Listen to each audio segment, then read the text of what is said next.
Tunaanzia pale ambapo John alikuwa amelewa sana baada ya kufukuzwa kazi na mzee Tano.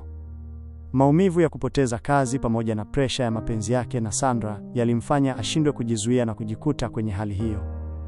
Lakini jambo la kushangaza zaidi ni kwamba kwenye kinywaji chake aliwekewa dawa na Tina kwa kushirikiana na Naomi. Hapa ndipo maswali makubwa yanaanza kuibuka. Je, walikuwa na nia gani hasa? Je, walikuwa wanajaribu kumsaidia John au walikuwa na mpango mwingine wa siri? John alichelewa kurudi nyumbani na mama yake alikesha akimsubiri huku akiwa na wasiwasi mkubwa, hajui mtoto wake yuko wapi. Lakini ukweli ni kwamba John alikuwa amelala hotelini bila kujielewa. Upande mwingine, Sandra alimkabili King kwa uchungu mkubwa sana. Alimuuliza kwa nini anaendelea kuwa kikwazo katika maisha yake, kwa nini anaingilia mapenzi yake na John, na kwa nini anakubali kuchukua nafasi ya John kazini huku akijua ukweli wote. Lakini King naye anaonekana kuwa mgumu kubadilika. Alimwambia wazi kuwa hataruhusu Sandra na John wawe pamoja, na kama Sandra ataendelea kukataa kuolewa naye, basi ataendelea kupambana hadi apate anachotaka. Hapa tunaona wazi, mapenzi ya kulazimishwa hayawezi kuwa na amani. Na King anaonekana kupenda kwa nguvu, si kwa moyo wa kweli. Sandra aliumia sana na kulia. Maisha yake yamekuwa ya majuto kila siku, na hali inazidi kuwa nzito zaidi kwa sababu ana mimba ya John.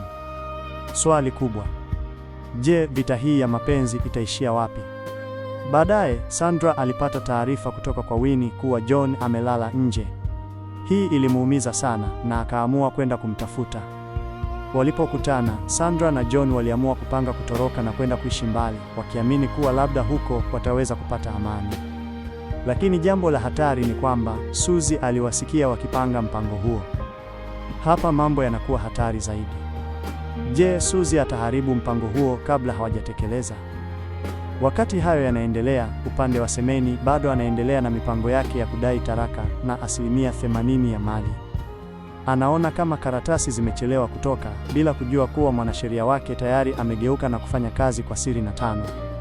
Hapa tunaona wazi kuwa Semeni anaishi kwenye matumaini ambayo huenda si ya kweli. Lakini jambo la kushangaza zaidi ni hili. Inaonekana kama Semeni ana ujauzito.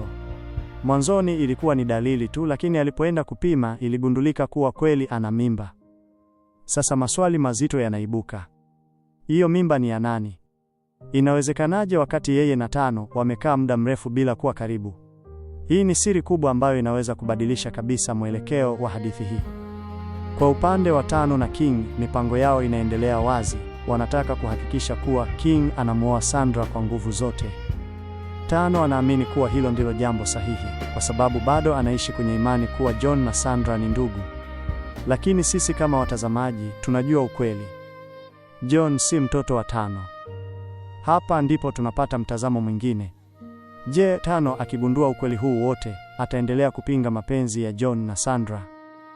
Kwa kweli, tamthilia ya Love Me Again inaendelea kutufundisha mambo mengi sana kuhusu mapenzi, tamaa, chuki na maamuzi ya wazazi yanavyoweza kuathiri maisha ya watoto wao. Funzo kubwa, mapenzi ya kweli hayawezi kuzuiwa kwa nguvu, na maamuzi ya kulazimisha yanaweza kuleta maumivu makubwa zaidi. Je, Sandra na John watafanikiwa kutoroka au Suzy ataharibu mpango wao? Je, Tina atafichua siri zote za King?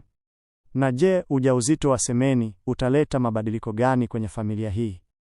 Kama unapenda uchambuzi kama huu wa tamthilia ya Love Me Again, usisahau kusubscribe kwenye channel, like video hii na uache maoni yako. Unafikiri mimba ya Semeni ni ya nani? Na je, Sandra na John watafanikiwa kutoroka? Endelea kufuatilia uchambuzi wetu wa kila episode ya Love Me Again, tamthilia iliyojaa drama kali, mapenzi na mafunzo ya maisha.